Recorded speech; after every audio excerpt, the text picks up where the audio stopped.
room and can manage your callers from the Cullen Studio web interface.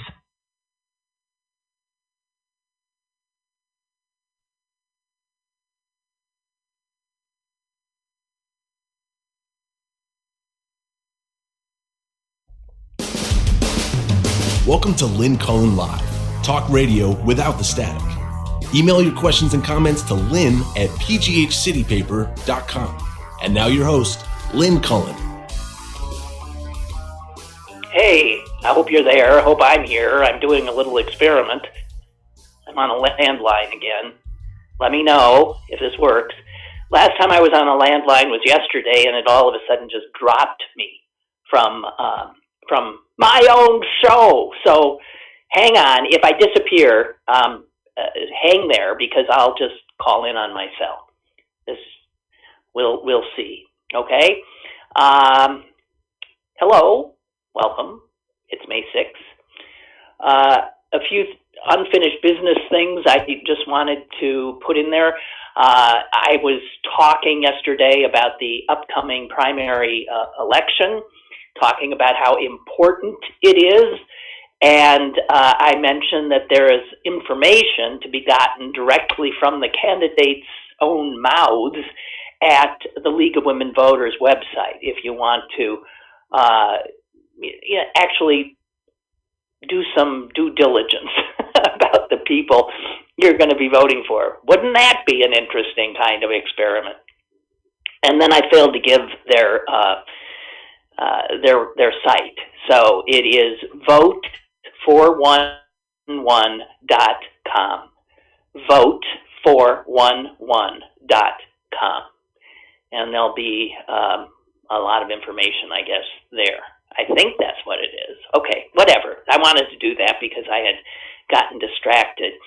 And speaking of the election, I also promised that I would talk about the ballot questions. There's going to be a number of them on this ballot. Two that pertain only to Allegheny County, and three that are statewide.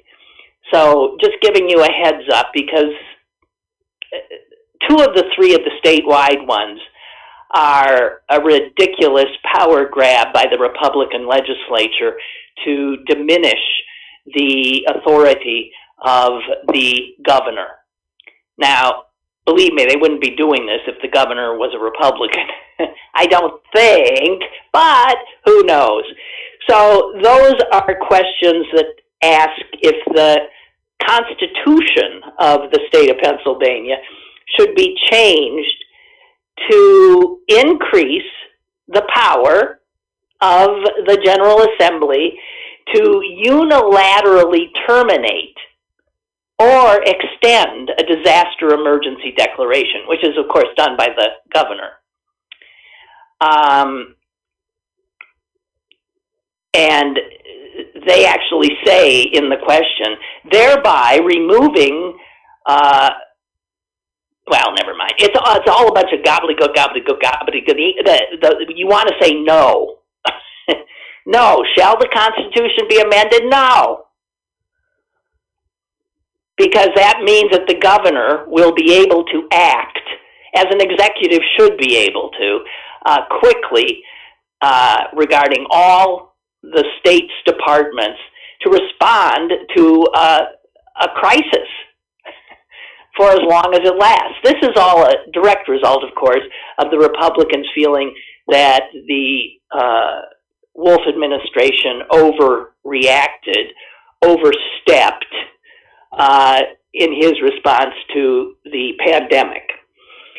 And, you know, for the Republicans to want to settle a totally political score by amending the Constitution is, again, it's just a bad idea, which is the only ideas they have. And the only times they rouse themselves to, write up anything like legislation or this is to diminish the power of another branch and to aggrandize their own power, because that's what Republicans, that's what they do. and that's what they know. And the second one is, shall the Constitution be amended to change the laws, yada, yada, yada, a disaster emergency, yada, yada, yada. It says that if you vote yes on that, you'll be saying that after 21 days, any declaration of emergency will automatically stop. So how would that, does that make any sense to be in the Constitution that, all emergencies essentially must be ended in 21 weeks? Tell that to, Mother Nature. Tell that to a virus. It's insane. And you vote no on that, obviously, because that then will continue to allow a governor to respond to a crisis that dares to last longer than 3 weeks. Republican freaking stupidity is just beyond me. Then there's a third amendment proposed to the state constitution. This one is clearly a yes vote. It is this: shall the Constitution be amended by adding a section providing that equality of rights under the law shall not be denied or abridged because of an individual's race or ethnicity. I know you're thinking, what? That's not in our Constitution? Apparently not. So, yeah. Let's update this archaic Constitution in this regard, because it will allow that basic protection for human beings' inalienable rights, no matter what that person's race or ethnicity. I mean, duh. So, the ones having to do with states of emergency and the power grab, no. And, should the law be amended to include race and ethnicity? Sure. Yes. Okay. The two ballot questions that only Allegheny County residents have to deal with are both yeses. I mean, yes. Here they are. Shall the Allegheny County Code that deals with the jail be amended to include a new article which will set forth standards governing conditions of confinement in the Allegheny County Jail? A no vote means nothing will change. It will be as is. A yes vote would prohibit solitary confinement, except for limited circumstances, and says solitary confinement is not to be used as punishment. It prohibits the use of chemical agents or leg shackles.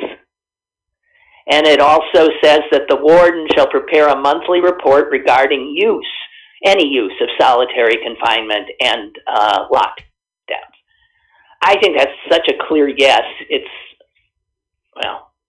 I can't imagine anybody voting no on that. It's cruel, solitary confinement. These things are cruel. And the second is, shall the Pittsburgh Home Rule Charter be amended and supplemented by adding a new article regarding powers of the Pittsburgh Police, which shall bar employees of the Pittsburgh Bureau of Police from executing warrants at any residence without knocking and announcing themselves. That means it would be illegal for the police in Allegheny County to bust through your door. Now, if somebody busted through most people's doors, they'd assume that they were being attacked, right? And one can see how if they're a good gun-owning American, might shoot to protect themselves from these invaders.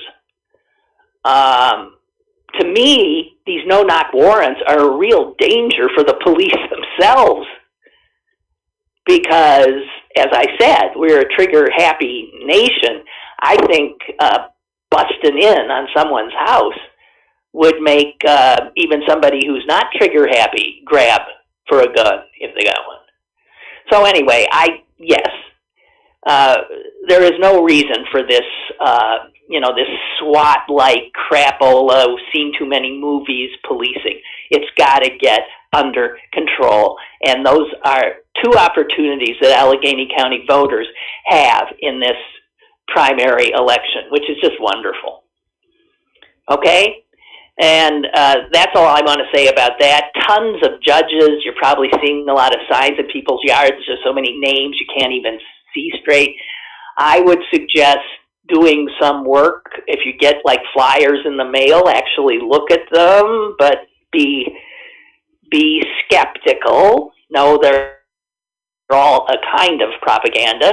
So do a little homework, and then if you're going in to vote, make up a list so that you can remember, because all of these names are just, it's mind-boggling. Okay? That's my suggestion. My ballot's right here, and I still haven't cracked it open because it's such a big ballot. Yike. Okay, enough election stuff. Okay, Tink. Hey, I learned something today reading the paper that I didn't know, and I love anytime I learn something I didn't know, and I always want to pass it on excitedly. Did you know? Did you know that? And this has to do, and some of you obviously will know it, but I didn't, and I'm going to assume there's others like me out there, so I'm not totally wasting everybody's time. This has to do with the fact that it is 200 years since the death of a certain historical figure who had a huge impact on European history, and that is Napoleon Bonaparte. Right? He died 200 years ago. And so in France, this calls for, speeches, celebrations, commemorations, and what is happening, though, is that what I've learned is that France is undergoing the same kind of debate and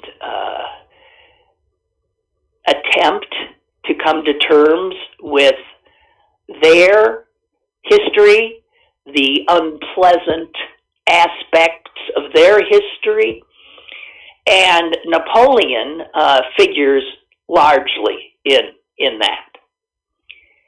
And here's what I learned that I didn't know. So after they storm the Bastille and there's the French Revolution, that revolutionary government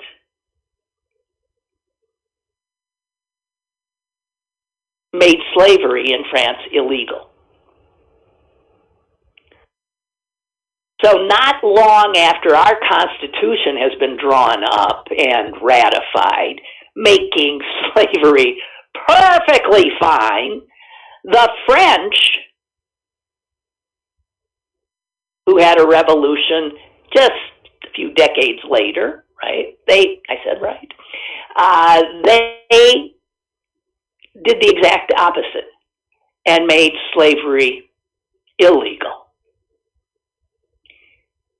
And then Napoleon comes in. And he did something extraordinary. He did something that no other country has ever done before. Thank God. He, in 1802, just 8 years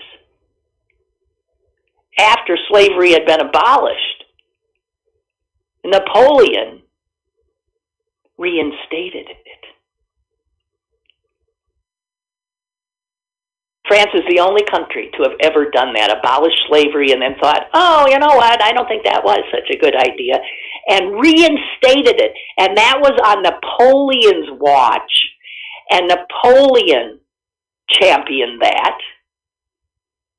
And then France didn't abolish slavery again until 1848, again before us.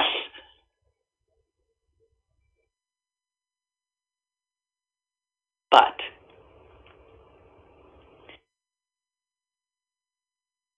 and so the French, too, are trying to come to terms with their history. Napoleon was a huge figure in their history. The school system they have now, much of their government, the judicial system, the legal code, it's all from him.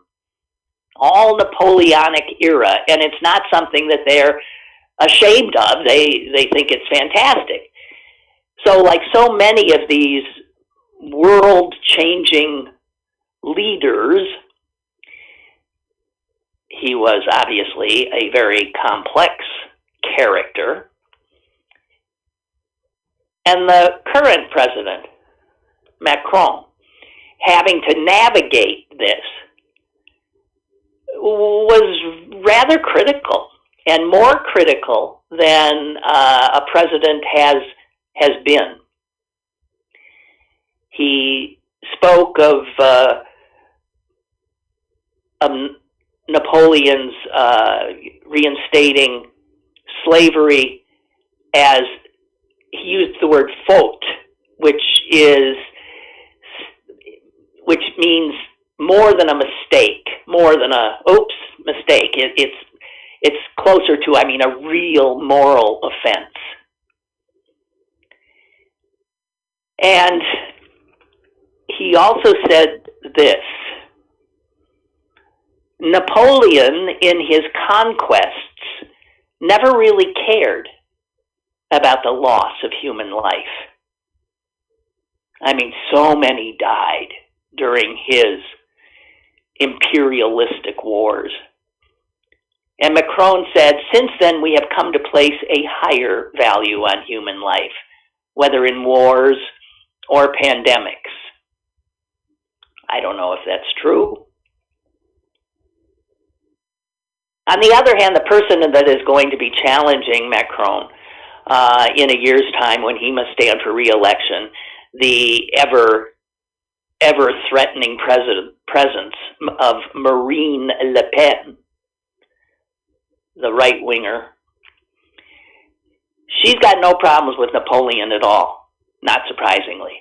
And so while Macron is dissing Napoleon a bit, although he laid a wreath on his tomb, okay, so he's walking this fine line, Le Pen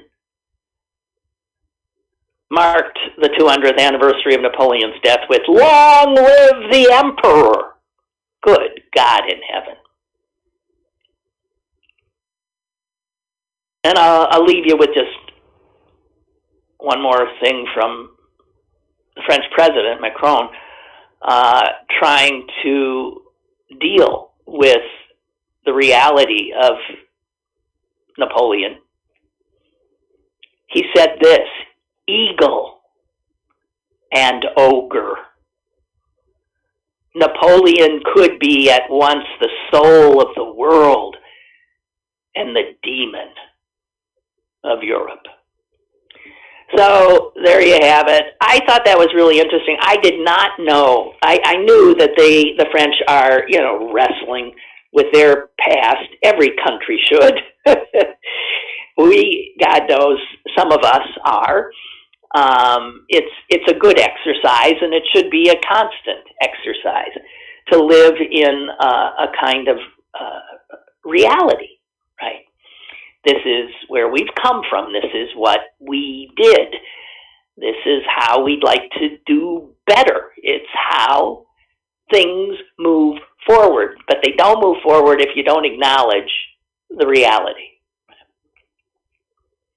And they don't move forward if you have Republicans in charge, because Republicans don't believe in moving forward. They just don't. They prove that.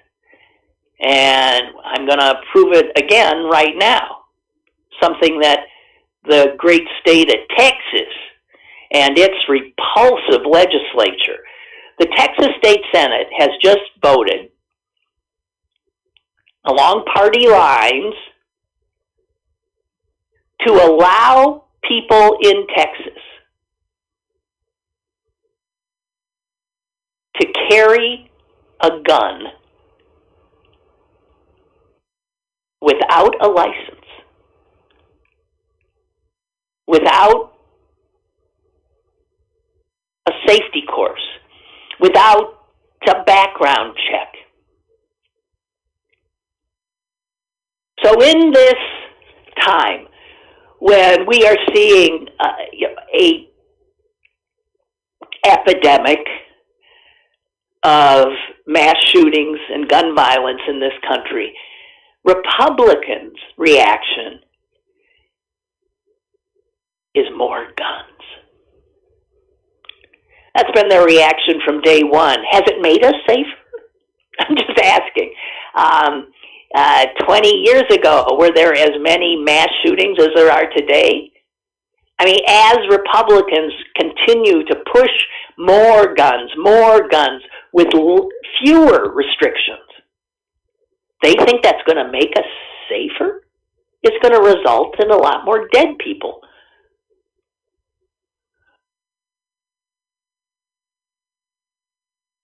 It's extraordinary.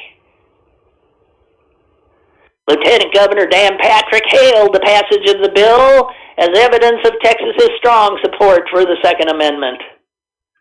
Yep, this affirms every Texan's right to self-defense. Wow. Incredible. So, there you have it. If you want a gun, you just go pick one up. Walk around waving it in public. If you're a black man, don't do it because you're dead. But a white guy, this is for white people. All these laws are for white people. Unbelievable.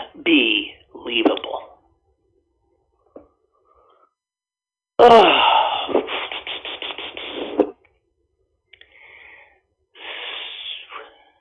Are we getting the cicadas? I keep reading all these stories about the cicadas. The cicadas are coming out. The 17-year.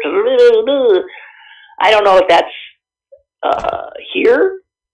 It always seems to have a certain geographic area. But I swear I read today, there's a whole section in one newspaper about how to cook them. Oh, God. I'm sorry. I mean, there are cultures that already do, eat cicadas. They are apparently pretty good and a great source of protein. But in our culture, we have not been known to eat insects, and so we have this sort of cultural revulsion. But if you can get over that, apparently cicadas are like potato chips. Crispy, salty, crunchy. I mean, you can eat them with or without the wings, with the heads or decapitated. And man, there's recipes. You can roast them, fry them. You can turn them into powder. Now that might be the way to go. And then sprinkle them. You get the protein that way. I don't know. But there's a heavy duty,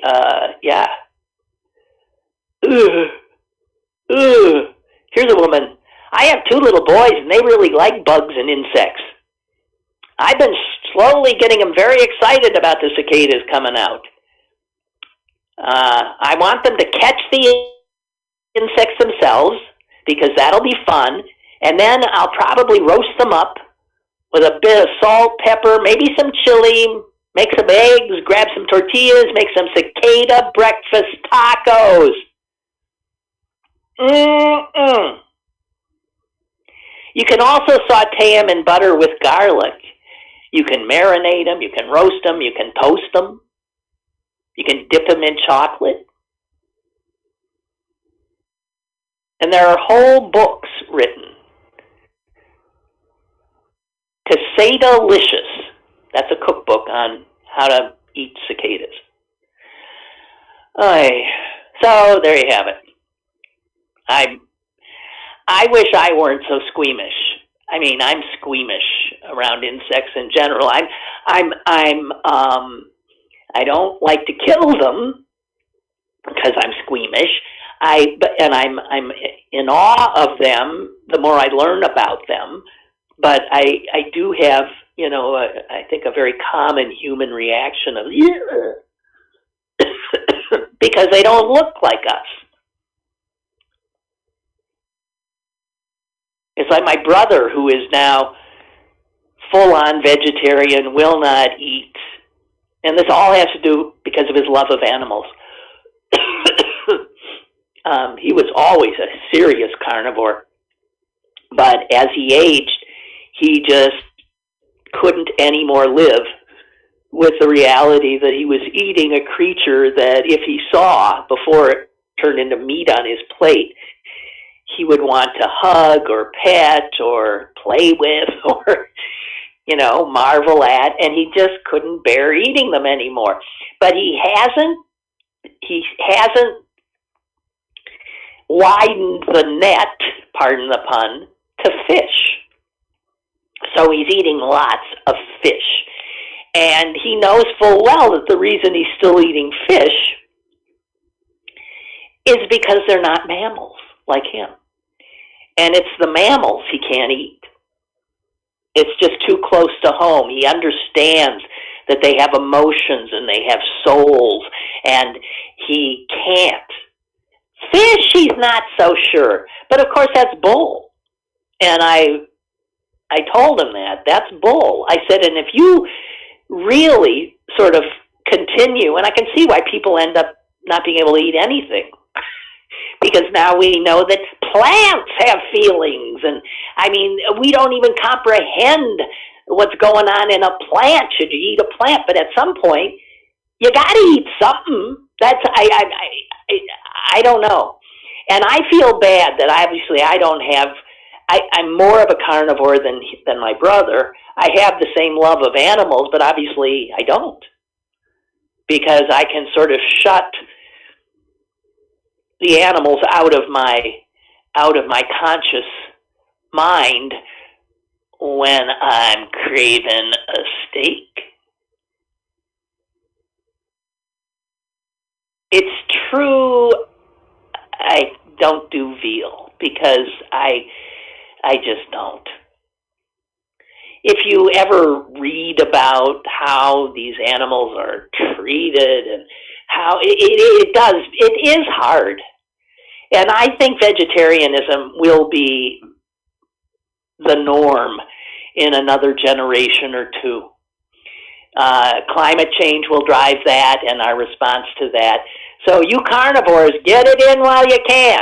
I'm telling you, it's going to get pricier and pricier and rarer. No pun, although I do like them rare. So, just saying.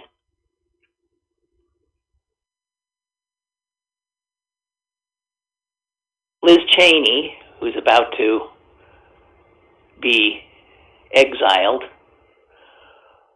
by a party that has decided to, it really is astounding, isn't it? That to watch an entire party decide to throw in its lot with a known liar of such, pathological liar and narcissist, and the party's abandoning any principles they had. And they did have some. If you want to know what they were, you should read Liz Cheney's opinion piece, which was printed in today's Washington Post. Because this is a real Republican. What used to be a real Republican is not anymore, and she is about, yes, to be booted.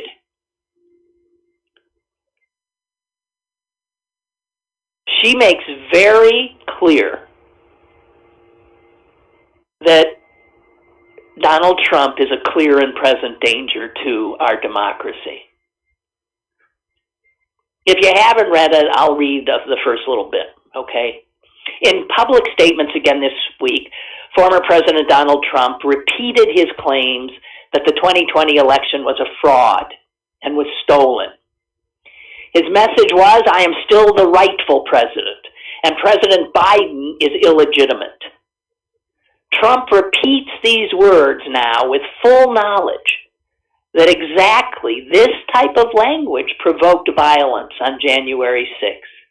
And, as the Justice Department and multiple federal judges have suggested, there's good reason to believe that Trump's language can provoke violence again.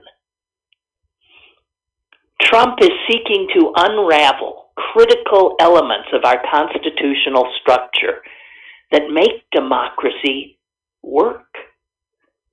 Confidence in the result of elections and the rule of law. No other American president has ever done this. The Republican Party is at a turning point, and Republicans must decide whether we're going to choose truth and fidelity to the Constitution over Donald Trump.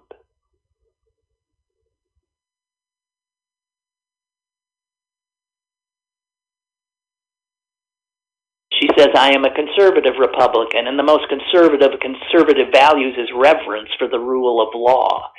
Each of us swears before God to uphold our Constitution. The Electoral College has spoken. More than 60 state and federal courts, including multiple Trump-appointed judges, have rejected the former president's arguments and refused to overturn these election results. That is the rule of law. That is our constitutional system.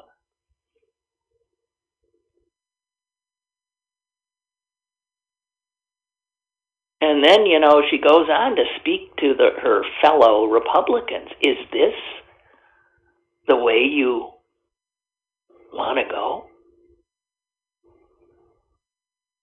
She says embracing or ignoring Trump's statements might seem attractive to some for fundraising and political purposes, but that approach will do profound long-term damage to our country and to our party.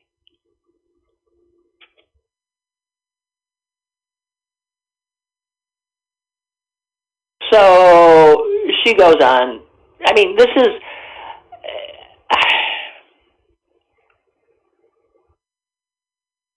and what she has said is the truth, but the Republicans will not hear it, and that's a frightening thing. I know, I'm becoming Johnny One Note on this. A frightening thing.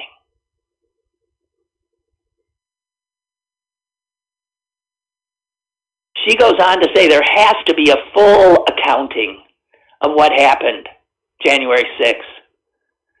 And there has to be a commission that reviews what happened, and no serving member of Congress should be able to participate. No politicians. She said we should appoint former officials, members of the judiciary, prominent Americans who will be objective. And then she talks about, my God, don't you see? You're throwing in your lot with a totally anti-democratic cult of personality.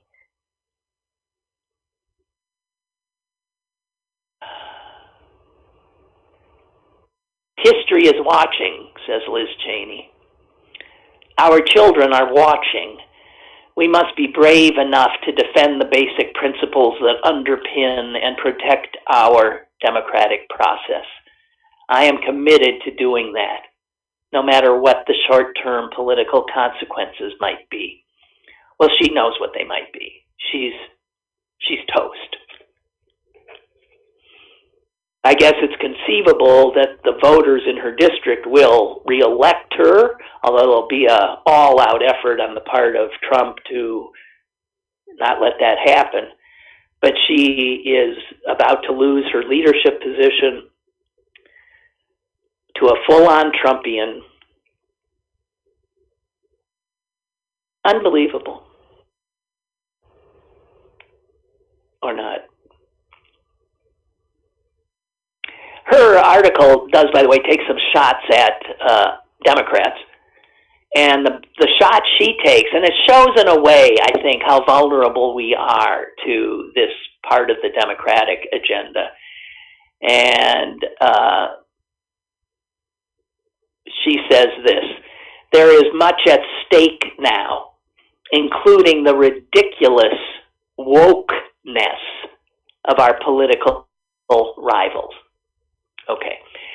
That's the first thing that she chose to cite, because Republicans from principled Republicans like her to unprincipled Republicans like most of the rest of them all know that this woke stuff, this what they wrap up as cancel culture and all this, that it is costing the Democratic Party a lot of votes. I mean, have Democrats done any autopsies, as they say, after the last election? I know it was wonderful. Trump got defeated and Biden came in. But other than that, Democrats lost, right? Lost House votes, tons of House seats.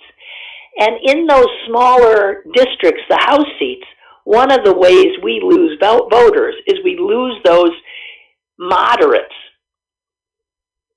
who just can't take any more of the self-righteous, preachifying, virtue signaling left stuff. And you know what? I'm not far behind them. It turns me off too.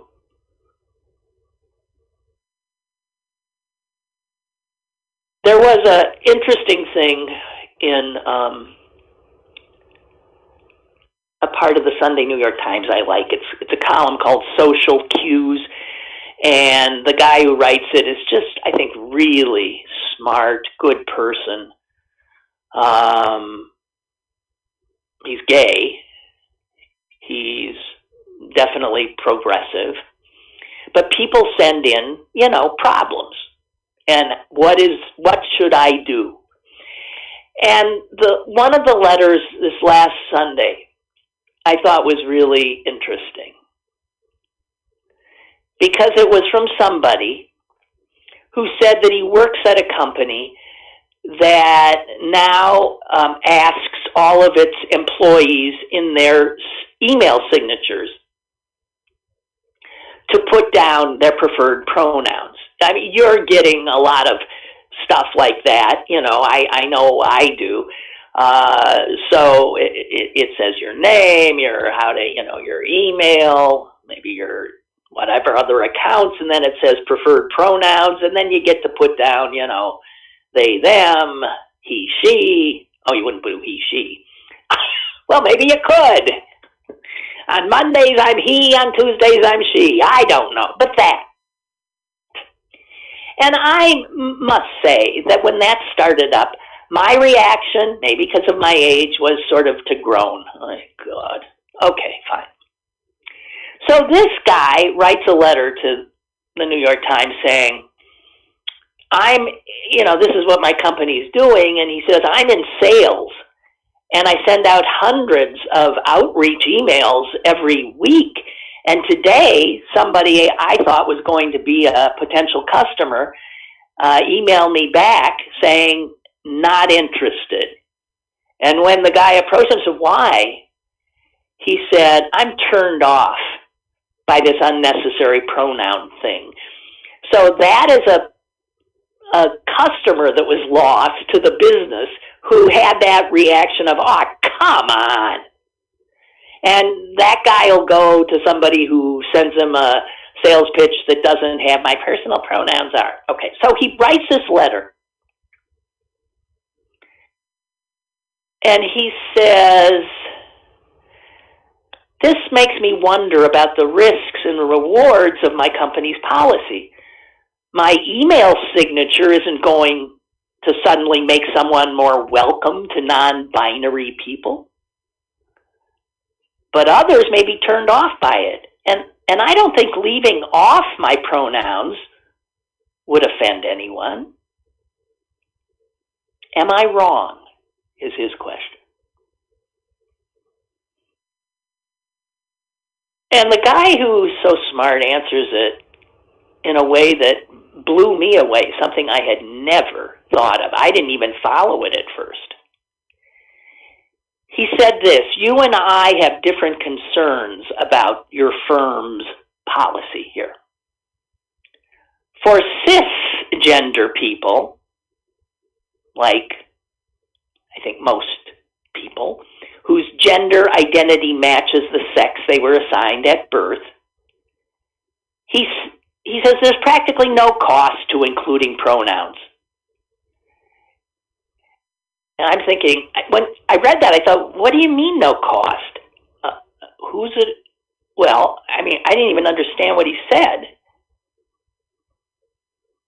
Then he says this, and this is what I find really interesting. But for trans or non-binary people who aren't ready to come out, this policy is problematic. It pressures people to either out themselves before they're comfortable doing so,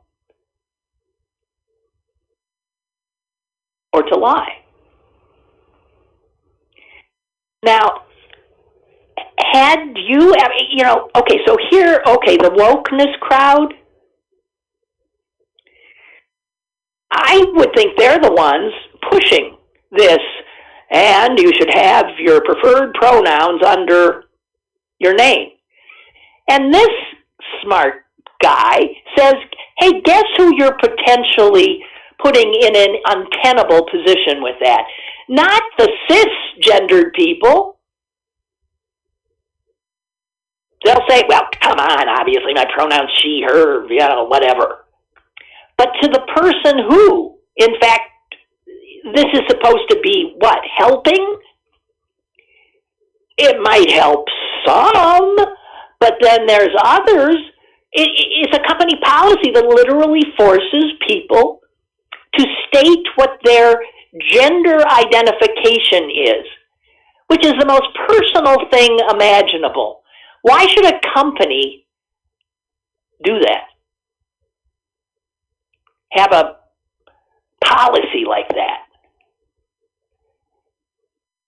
The purpose is to promote inclusivity, to let people seeing all this stuff say, oh, wow, look at that. That person she doesn't have she as her pronoun. Wow. I mean, part of me, my reaction is, I don't care about your pronouns. I understand I should respect whatever it is, but when did this, I think it's nuts. I'm sorry. I think it's stark raving nuts. I've talked about this before. But the very people that supposedly you're doing this for, the woke left, this guy who's part of the woke left says you're putting those very people into a real difficult situation.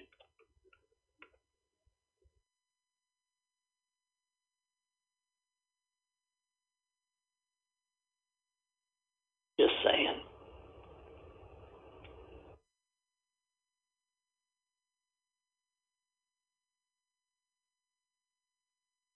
And then, just to annoy more of you who disagree with everything I'm saying there, I'm going to quote James Carville. James Carville, you might recall, he was Bill Clinton's, did he head the campaign? Whatever. He's a political operative, as you know. Good Southern boy, smart, caustic, funny on occasion, married to that awful Mary Matalin, Republican. And he sees, like I do, that this wokeness, and just as Lynn Cheney, in that very important historical opinion piece that was published today, it wasn't political except for a few little lines, and the one line that she had in there went right at the vulnerability of Democrats to this wokeness stuff. I am just, for those who don't understand that this is how we lose votes, this is how we lose the Hispanic vote. They're turned off by this. A lot of people are turned off.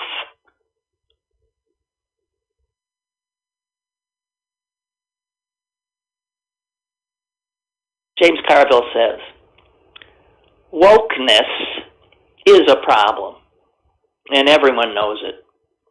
It's hard to talk to anybody today, and I talk to lots of people in the Democratic Party who doesn't say wokeness is a problem, but they don't want to say it out loud. You know, isn't that interesting? So the woke crowd has intimidated and bullied a lot of progressive people, liberal people, good people, who mostly share the same politics, into being afraid to say wokeness is a problem. Sort of like Republicans, same kind of dynamic. Sort of like all those Republicans who have been bullied into not being able to say, Donald Trump is killing us. Can't say it. You might think it, but you can't say it. And nothing makes me crazier than anybody intruding upon me being able to say what I want to say. And I've said this a million times. I don't care whether that bullying is coming from my right or my left.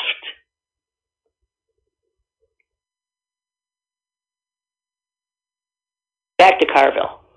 Large parts of the country view us, Democrats, as an urban, coastal, arrogant party. Yeah, yes they do. And you know what? We give them reason. Carville, it's damaging to the party. We won the White House against a world historical buffoon. And we came within 42,000 votes of losing. We lost congressional seats. We did not pick up state legislatures. So let's not have an argument about whether or not we're off key in our messaging. We are.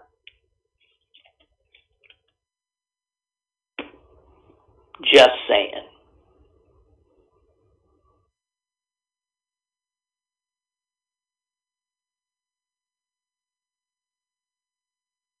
Margaret writes, what is Trump's end game? His end game is to be the center of attention and to grift, because the more he's the center of attention, the more he has the capacity to shake people down and raise money. That's it. You think he wants to actually do the work of being the president of a country, let alone the United States? We've seen he does not. And we've seen that he can thumb his nose at it and not do it. He can go golfing and watch television. That's what he did. Other presidents work themselves into the ground. He golfed and watched TV and tweeted. He doesn't want the job. He wants the perks that come with the job. And that this awful human being could be the head of a party that actively now is paying obeisance to him, choosing to stand with him, knowing who he is.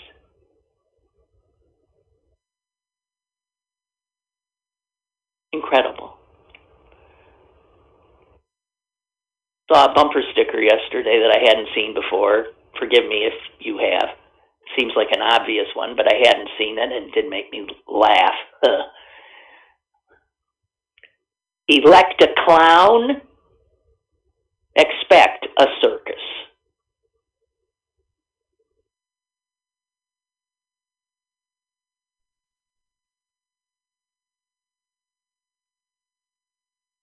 Oh, Lord.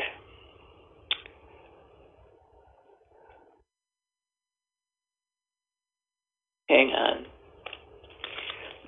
I haven't said anything about the fact that, we knew it would happen, that Derek Chauvin has appealed his conviction. One of the reasons, I just want to highlight this, one of the reasons for the appeal is the defense got hold of a photo of one of the jurors, a guy named Brandon Mitchell. He's in fact the only juror who has spoken out publicly since the conviction.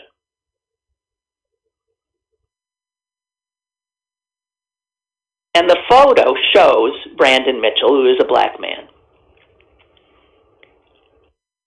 at the 57th anniversary of the March on Washington.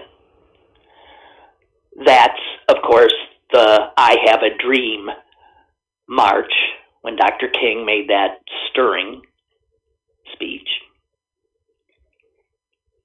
And I'm not sure when the 57th anniversary was, but it was what, this year or last year? Last year, maybe. And this guy had posted a picture that he had been there. And would you believe that that is one of the reasons they're putting in why there should be a new trial?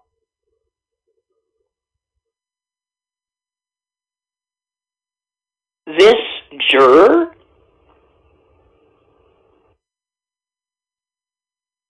had the gall to attend an anniversary commemoration of that extraordinary historical American moment. Here's what they're saying. All jurors, before they got chosen, were asked to fill out a questionnaire, and one of the questions said this: have you ever, or has anyone close to you, participated in protests about police use of force or police brutality? And Brandon Mitchell answered that no. And these jerks defending Chauvin are saying that the anniversary of the March on Washington, the I Have a Dream speech, now to them, because it's mostly a bunch of black people, that was essentially a protest about police brutality. Wow. Wow.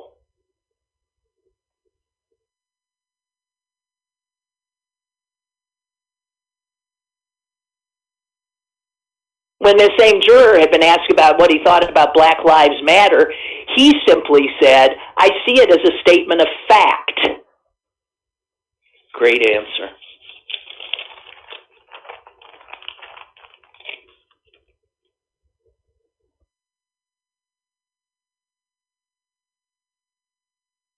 I'm going to be all over the place here, if you don't mind. Did you see this one? A guy named John Hinkle. At first I thought, oh, you mean the guy who tried to kill Rick? No, but wasn't that John Hinckley? Yeah. John Hinkle, age 39, of Illinois, did something that an awful lot of people would like to do, but never will. He bowled a perfect game. 300. But here's the catch. The ball he was using, he had filled, I don't know how, he had filled with his father's ashes. And he took his dad bowling. He put Dad in the ball, and then he went bowling, and damn if he didn't bowl his first perfect game. He's quoted as saying, I had tears in my eyes in the 11th and 12th frames. But those tears did not get in the way of that perfect game.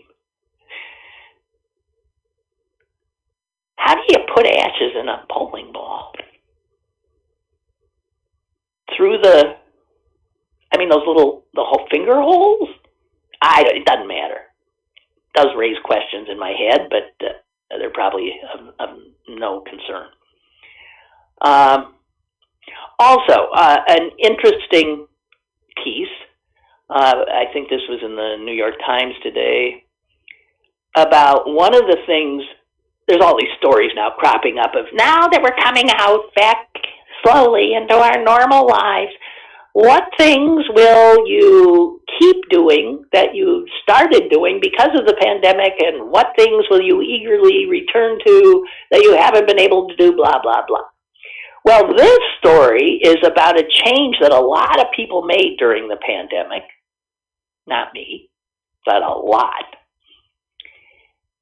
And that is a ton of people stopped showering every day. They weren't going anywhere. They were putting on sweatpants and not wearing bras, and they're supposed to shower every day. Why? Now, what's interesting to me about this is I haven't showered every day ever. I have always considered that to be the strangest thing that people do. Whether you're a morning shower person or a night shower person. Actually, night shower makes more sense to me just because it would be relaxing, or a night bath would be a relaxing thing before you sleep. But a morning shower, for one thing, what? Did you get dirty while you were sleeping? I don't even understand that. You get out of your bed and you feel dirty? I'm just saying, I never understood it. Not to mention, it adds a whole bunch of time to the getting ready routine, especially if you're a woman and your hair is involved in this washing stuff. But there is no reason, first of all, in terms of hygiene, zero. And in fact, there's reason not to. A million reasons not to. Now, if you're a coal miner, yeah. If you're a person who's like working at a job where you work up a sweat every day, yeah. But most Americans don't have jobs like that. They wear a deodorant. You can always watch your private parts without doing the whole thing. And here's the other thing. You know how much water you save? Not to mention, because it's hot water, how much energy you would save. But here's the thing. It dries up your skin. Your skin is not allowed to put out its own oils. You keep washing it all off. I'm telling you guys, stop it. Unless you really need to, or unless it is so ingrained, so stuck in your heads, that like robots, this is what I do in the morning. I get out of bed. I get into the shower. I brush my teeth. I'm somebody who's much more freeform. I'm not into that. But also, there's no need. Just saying. No one throughout history did daily showers. First of all, you couldn't. But daily showers historically are like really a new thing. And you won't be surprised to hear that it came about like in the last century, the 1800s, when indoor plumbing started coming in and, later part of it, the last half, and people like to show off these new extraordinary bathrooms. And it was a sign of wealth and status that you could bathe every day. It wasn't necessary, but you could bathe every day. So this became an obsession right around the turn of the 20th century. People began moving into the cities. Cities were dirtier. I suppose, if you're from here and your families lived in Pittsburgh throughout the 20th century, I bet you took a bath or a shower every day because you were covered in soot.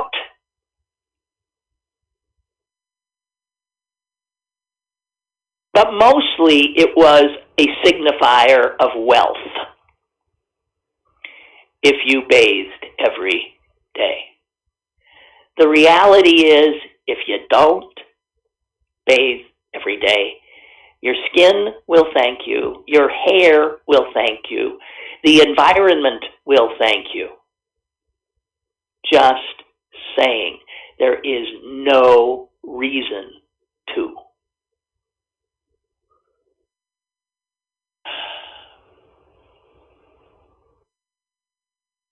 So that's my dirty little secret. I'm also one of those strange people who doesn't sweat. God. But no. My skin is dry enough as an old crone without drying it out with hot water every day because I'm supposedly dirty. I don't get it. Just putting a thought in your heads. And I've gone over time. Hey, have a good long weekend, because I'm taking a long weekend, and I'll be back on Monday. Be careful. Still, be careful. Be smart. And enjoy this glorious spring. Bye-bye.